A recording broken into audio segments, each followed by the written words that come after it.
CMMS Radio talks about all things CMMS, computerized maintenance management software, focused on maintenance management. It's the people, the process, and the culture that make your CMMS journey a success.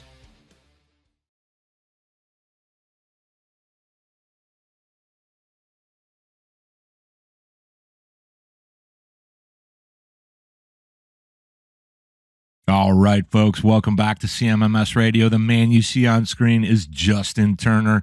He is with MaintainX. He is the Executive Vice President of Sales.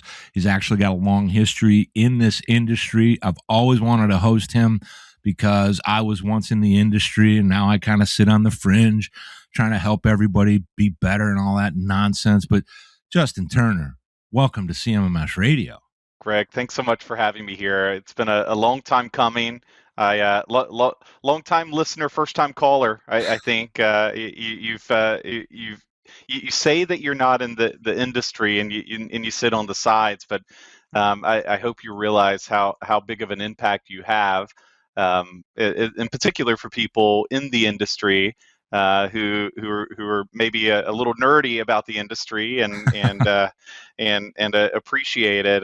I want you to know how much we appreciate you as well, and I couldn't be more happy to be here with you today. Well, thank you for that. I when I look at the industry and I say I'm not in it, I think it's that I don't rep a direct product, but the industry itself. Like I've been in it so long, you can understand this. I've been in it so long that a lot of the things that happen in the industry are kind of interesting, natural, all at the same time. I was living on both sides, when it comes to being an owner of a company that provides technology, somebody who uses the technology, all those different things, and also being an employee of that company. So I want to talk a little bit about your journey, man. Like you go back as far as you want to. This is up to you, but how did it start as far as you eventually ending up in this industry, like maintenance management, asset management, how you get all the way to MaintainX? And I'll leave it to you what you want to include, because there's a special part of your history for me that I think is really cool. Oh boy, I don't know what you're referring to there. The dude. Yeah, we can talk about the dude for sure. I grew up in this industry, and I don't. Maybe people don't realize it, and you don't really put it on LinkedIn or anything like that. But my dad's a maintenance director, and so I grew up in a life where like on Christmas Day something would break and the boiler's down or something like that, and he would rush off to fix it. In fact, even today at 72 years old, we make jokes about my dad. Just this past weekend, he was up here for his birthday, and he said, "Okay, we got to get home. Got to get home before dark." And we would make jokes. Oh, the boiler must be down, and that's why he was leaving.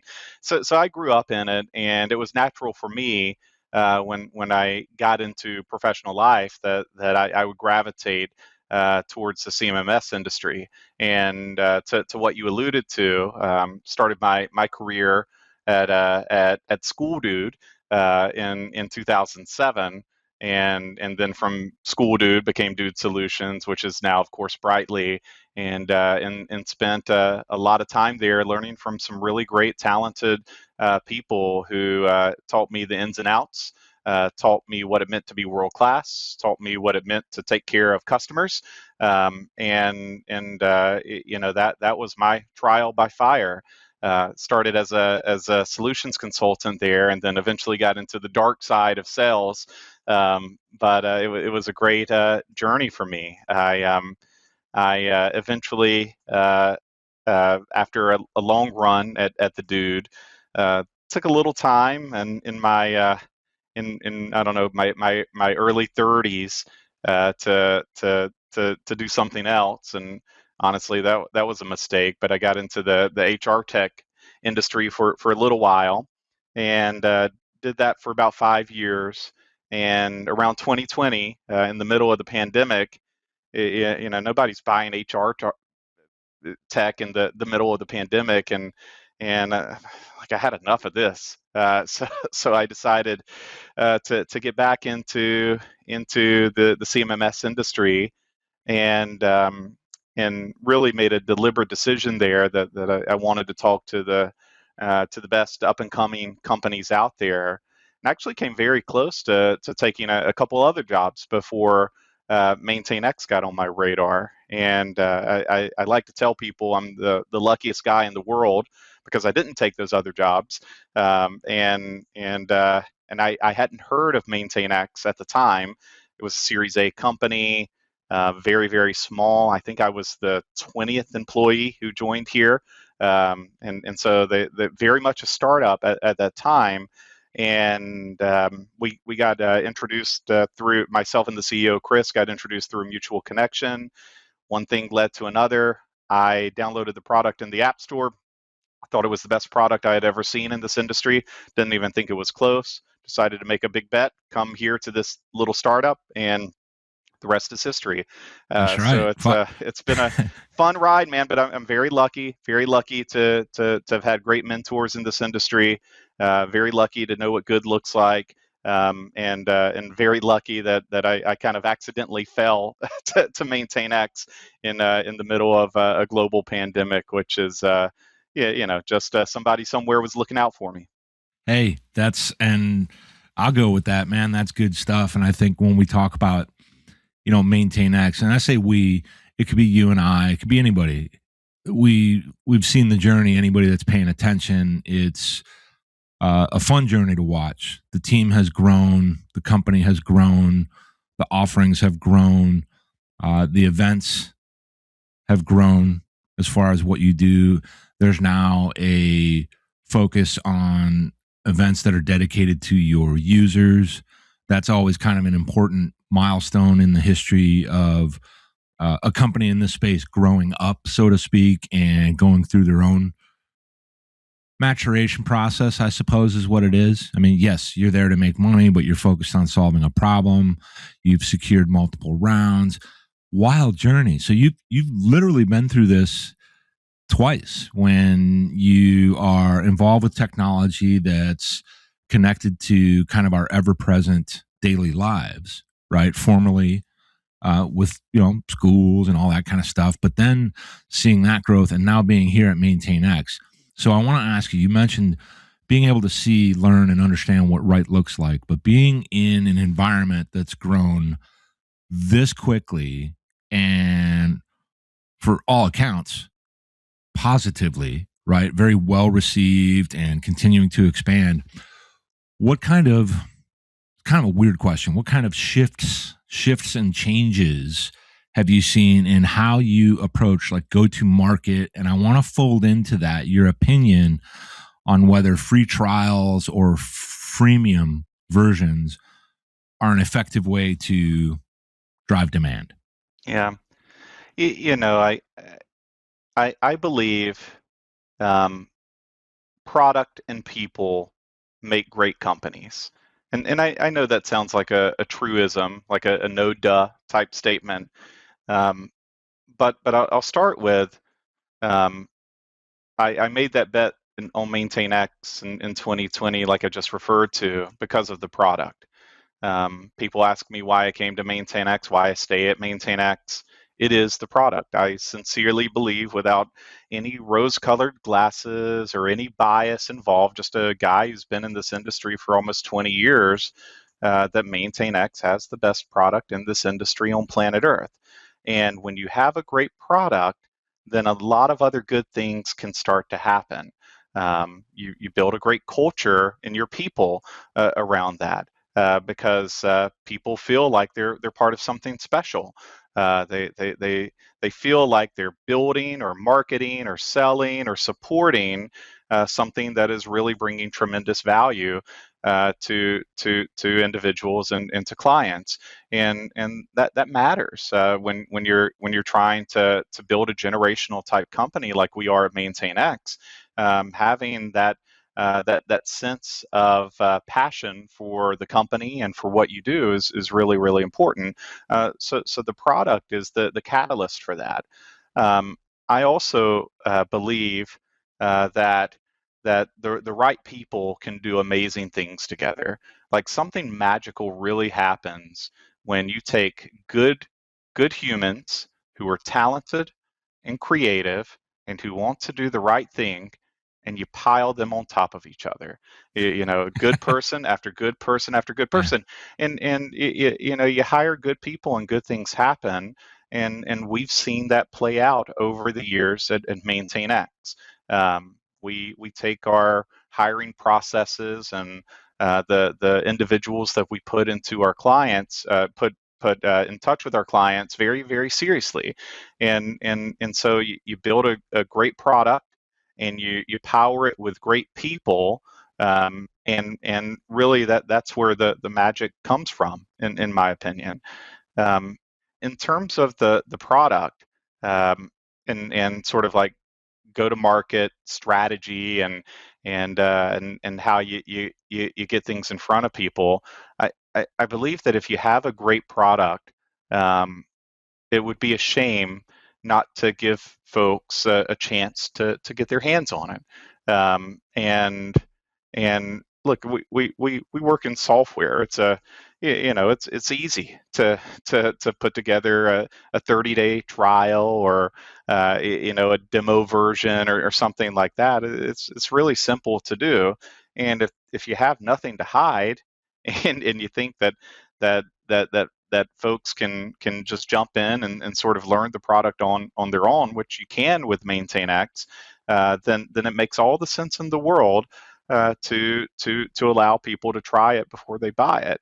And that's why we offer the free trial in the App Store and the Google Play Store, is exactly for that reason. I also think that in 2026, it's just how people buy. Mm. It's what they expect too.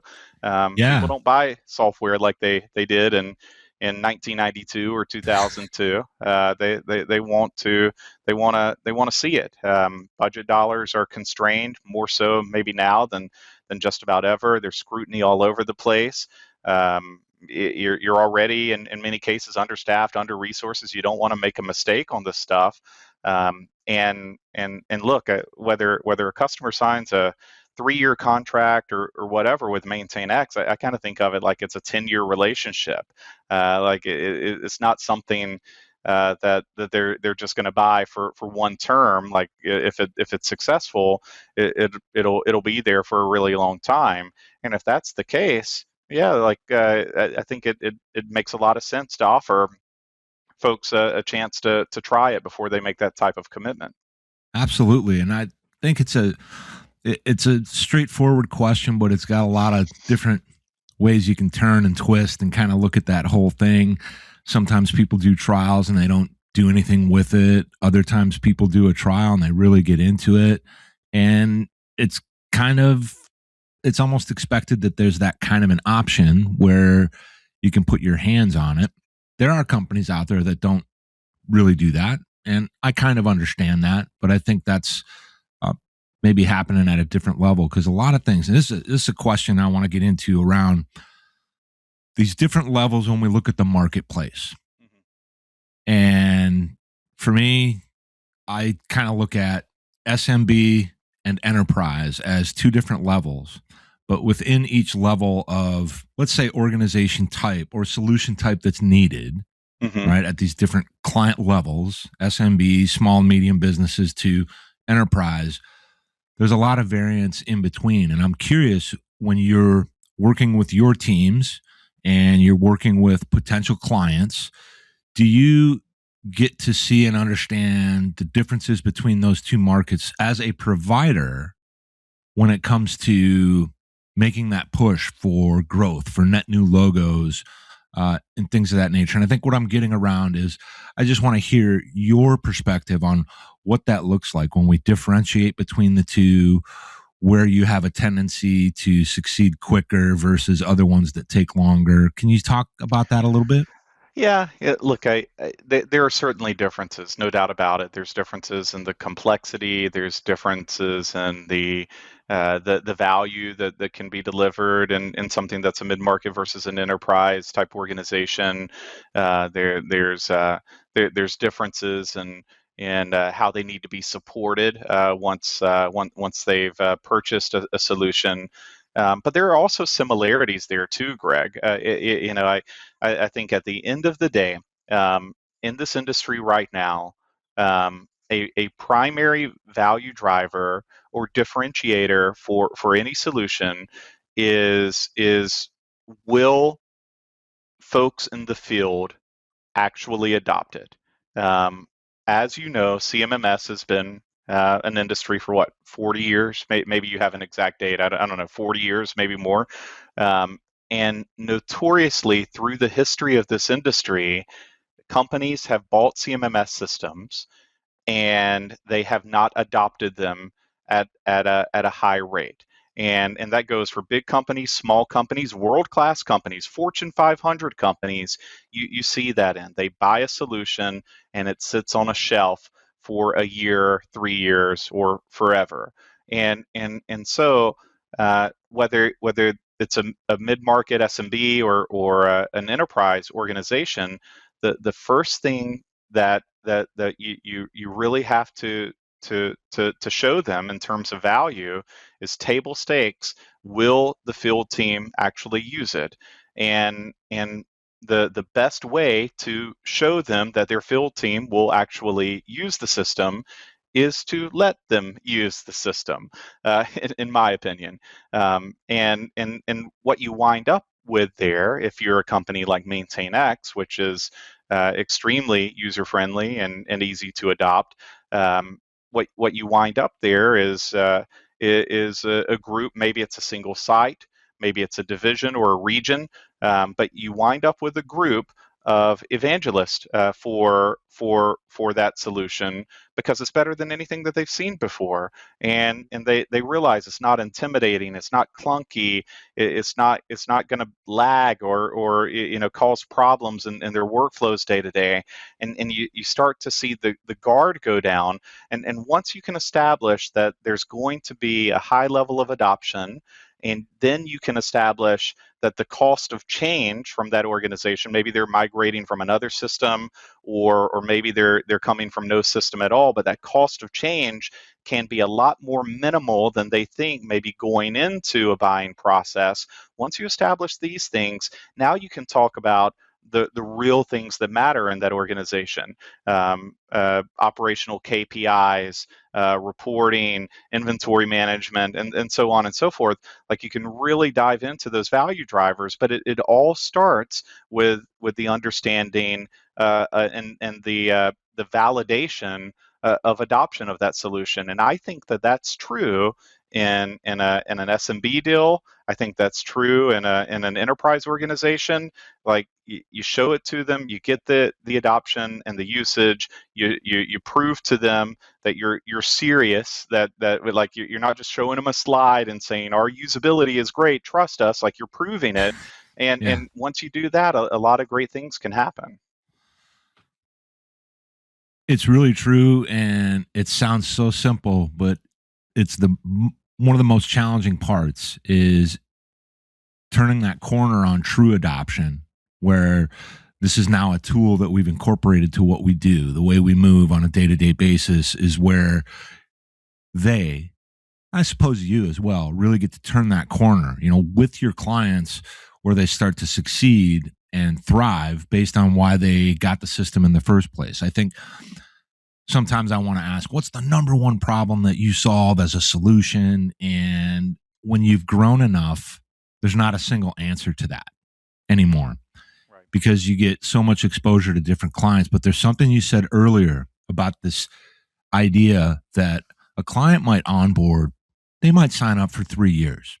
Good, great, get a 3-year contract. But you already mentioned that you have a keen eye on that 10-year or even beyond that mark as what your goal should really be, because you're trying to really deliver something that makes an impact to the business that is buying from you, working with you, leveraging your services. How do you assure or kind of vet people that come on the team that are going to be customer facing when it comes to things like deployment and ongoing training and support?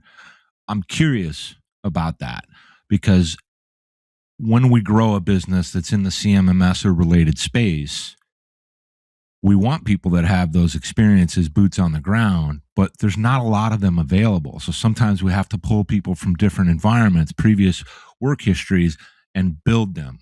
Do you have strategies for success on that? Yeah, absolutely. And our hiring is something I of course am very involved in. I still interview just about everybody that we hire in the revenue organization of MaintainX, which Would is you believe getting. I've heard some stories? Yeah, I'm sure. I'm sure. I like to think I'm an easy interview, Greg, but I don't know that everybody would agree with that. Um, the I believe that if if you want to build the best software on planet Earth, you do need great software people.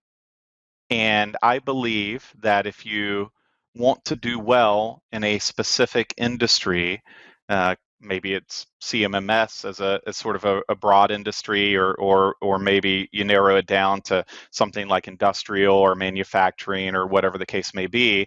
You need to also rely on subject matter expertise from individuals in that industry that have seen some things, and I like to diversify our talent at MaintainX.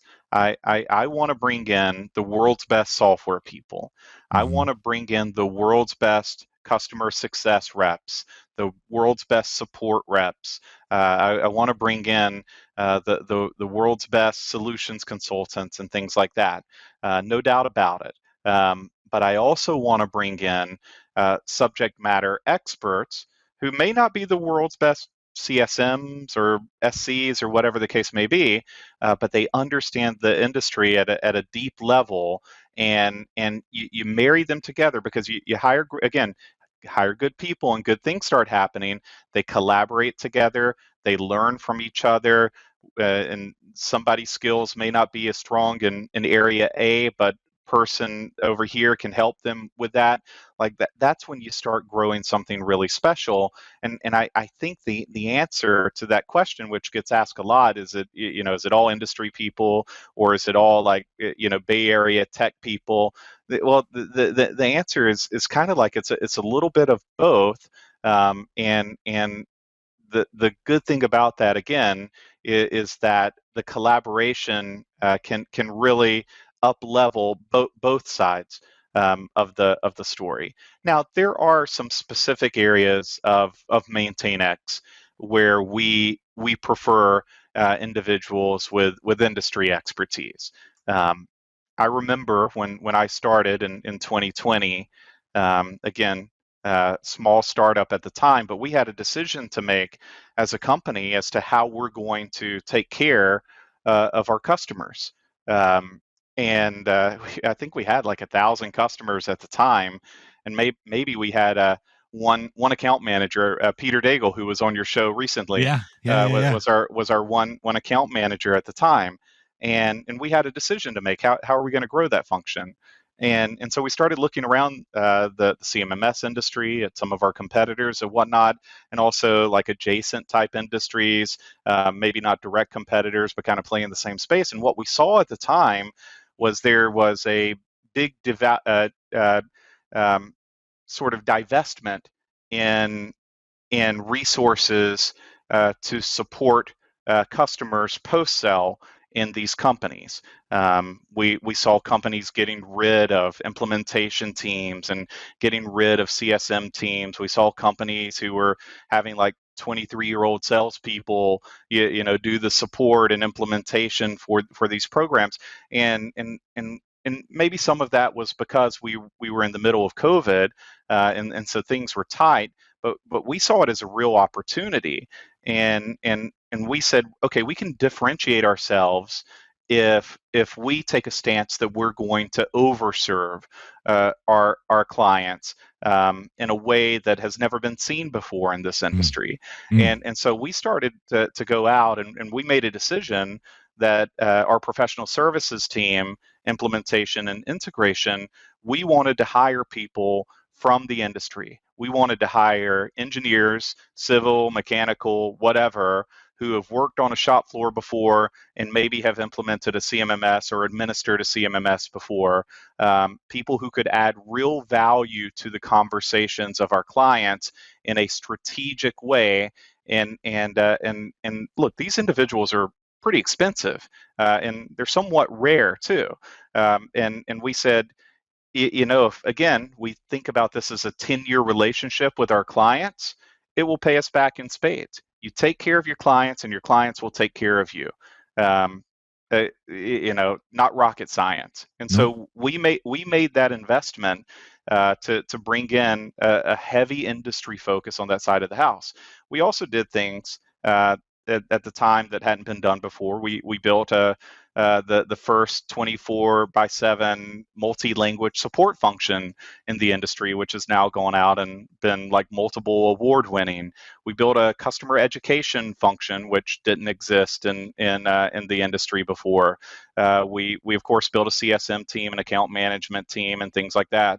And so like we put all of these resources into making our customers successful, and you look back all these years later, and it has been one of the biggest catalysts for MaintainX's success is our ability to take care of our customers.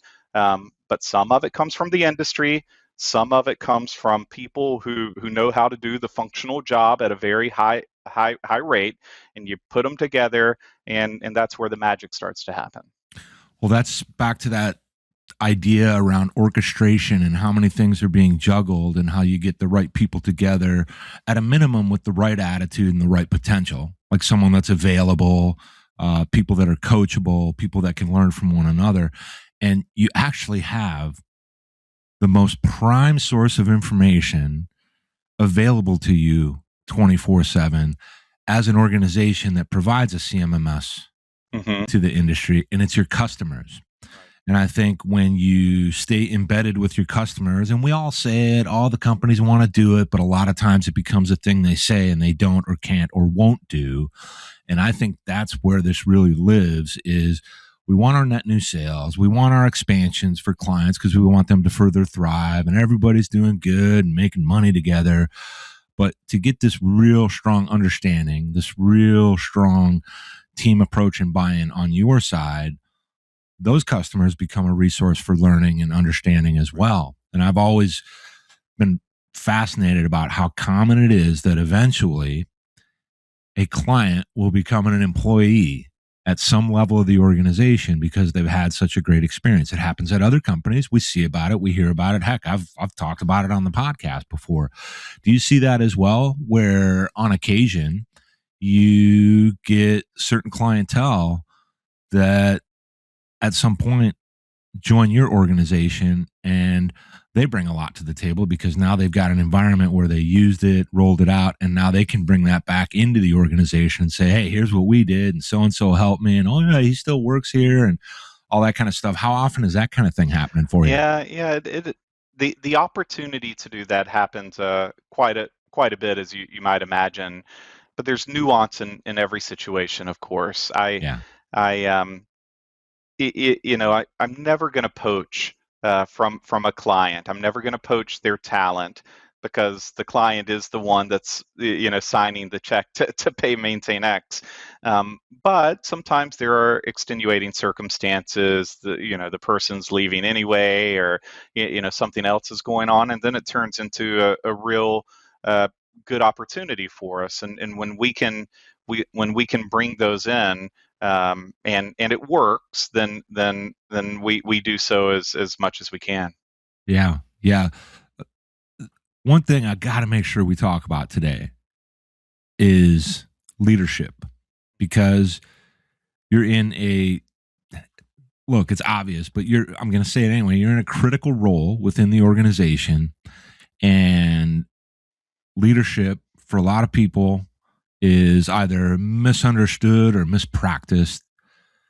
Do you have anything you can share about your philosophies? I'm talking about you in particular, your philosophies that help you as a leader to empower your team? Any approaches that might be nuanced that we've never heard before? Yeah, one thing that I think is so important is that a great leader has to be relatable to their team. MaintainX is getting to be a big company these days, and it'd be real easy for someone like me or anyone from our executive team, to kind of sit in the ivory tower and never talk to a customer, or never talk to an employee, or experienced or entry level. And that does happen in companies.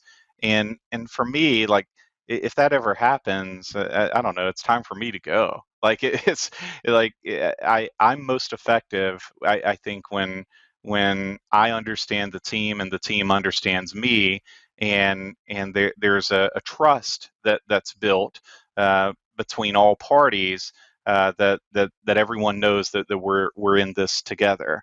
Um, I I think that another key component of leadership in a company like MaintainX is just setting clear expectations from the get-go. Um, MaintainX is a fun place to work. There's a lot of winning here. There's a lot of high-fiving, all of those things. And we have a lot of camaraderie and things like that as a team. But the expectations are set from day one, that we are also a high performance culture. We are winners here. We set a target, we hit a target. We set a deadline, we hit the deadline. We set a commitment to a customer. We always meet that commitment.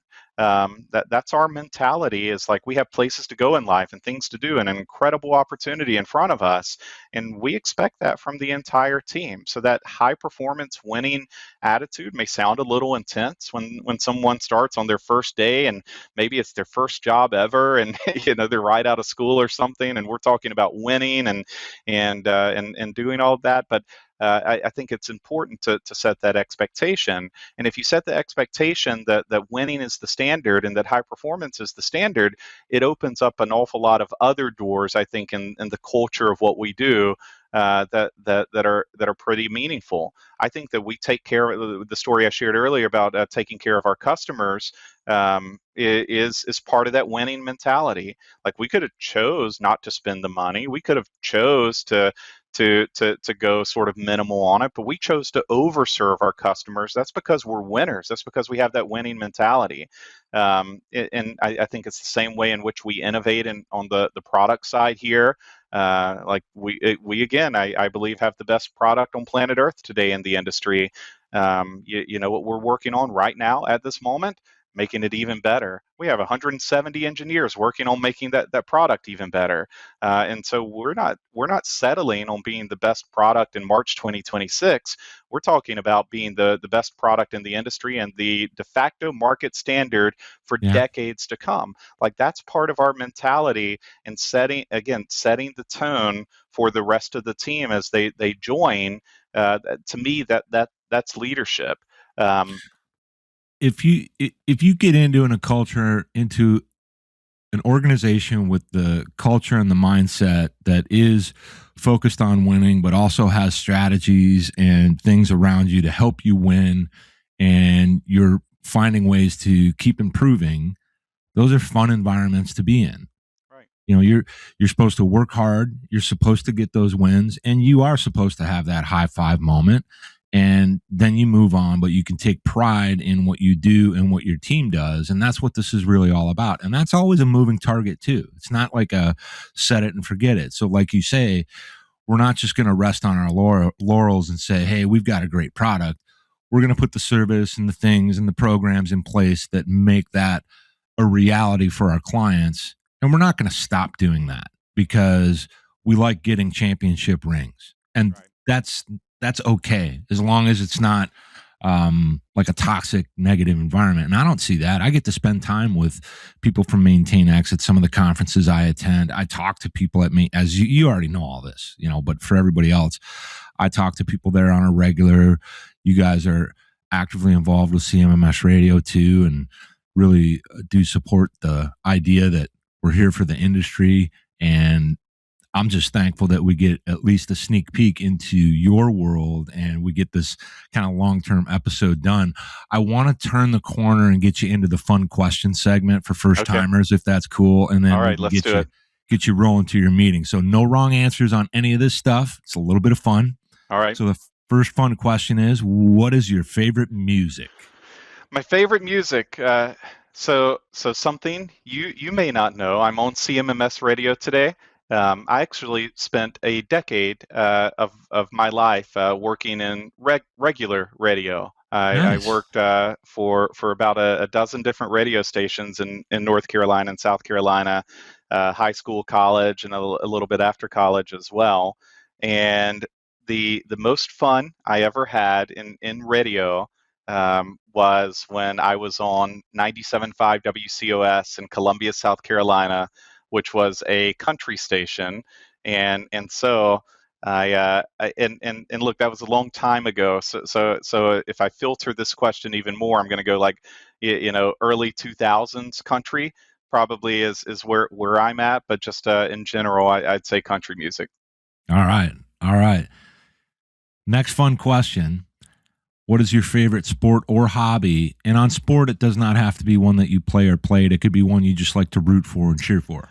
Yeah, I'm a huge spectator of sports in many different places, but I'll mention two today. I love everything that's related to the University of South Carolina and college sports, but I have not missed a home college football game in South Carolina for getting close to 20 years now, Nice. and so that would have to be my favorite sport. But I also want to give a plug, and this is something that people, for whatever reason, it's taboo to mention. Like people get embarrassed about mentioning this next one, but I don't. I don't care. I'm a big WWE fan too. I enjoy WWE and go to events and have fun with it, and my kids are into it now. So I'd probably put that as number two. Yeah. And look, for people that don't know it, don't get it, don't understand it, it's an electric environment. And hey, I come from a place in an era where that stuff was born. Right. So there's nothing wrong with it. It's entertaining, and you got a lot of crossover and films and all that. So that's pretty cool. All right, here's the big one, man. This is the big one of the fun questions. No wrong answers. What is your philosophy, perspective? Is it even a thing when it comes to this concept of work-life balance? Yeah, I've heard you ask this question before, and to me, life is work. Work is life, and I personally marry them together, and there's not a lot of separation. I think people when that question is asked, it's almost like a negative connotation, like oh, like work and life can't like be together, and if you're working when it's your personal time, then there's something wrong with that. No, there's nothing wrong with it unless it makes you unhealthy or it makes you unhappy. I do what makes me happy. I work in this industry and in my job because I have fun with it, and it makes me happy. And so to me, there's not a lot of like delineation between the two. We're here to get a job done. We're here to build something really special that sometimes takes time on nights and weekends and other times, and that's okay because I'm doing it because I want to do it and because it makes me happy, because I have fun with it. And so I don't think there's much of a line between the two. Yeah, and I think when the line appears, usually I don't add to this. This popped into my head when the line does appear and it starts to feel like you should be on one side or the other. That might be an opportunity to say, wait a second, this was kind of all gelling really well. Hmm. What's changed?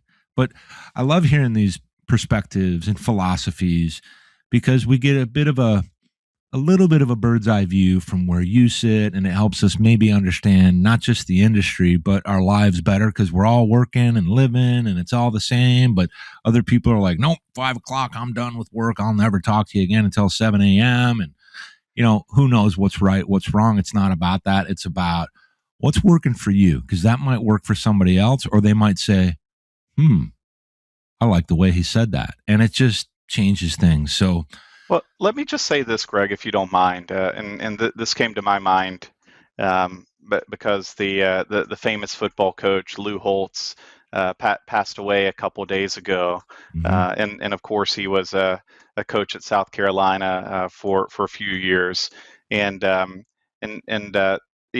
this is a quote from him that I've carried with me, and when he said it, he didn't mean it for work. He kind of meant it related to sports, but I think it's relevant here. What he said is there are 3 things that a person needs to have fulfillment in what they're doing. And what we're talking about now is work, but he was talking about his football. But there are 3 things, and if you don't have these 3 things, you will not be fulfilled. Number 1 is you need something to do, a task. You can't be bored. Like you have to actually be a part of something. Okay, that's easy, or at least it sounds easy. Number 2 is you have to have something to believe in. And number 3 is you have to have something to hope for. So something to do, something to believe in, and something to hope for. For me, I certainly have something to do. I'm very busy. So again, that's easy. But I believe in what we do. I believe in serving our clients. I believe in the value that we provide. I believe that that bringing innovative technology to an industry and to a place where there has historically been innovative technology and serving people who are understaffed, underbudgeted, underappreciated. I believe in all of that. And okay, what do you hope for? Well, I hope for MaintainX to be a generational company. I hope that it changes everything about this industry.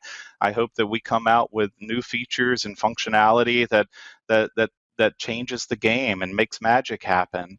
I believe that we can be the de facto market standard for decades to come, just like I mentioned earlier. Like I have that hope. And so when I think about like work-life balance and, okay, does it make me happy and do I need to make adjustments?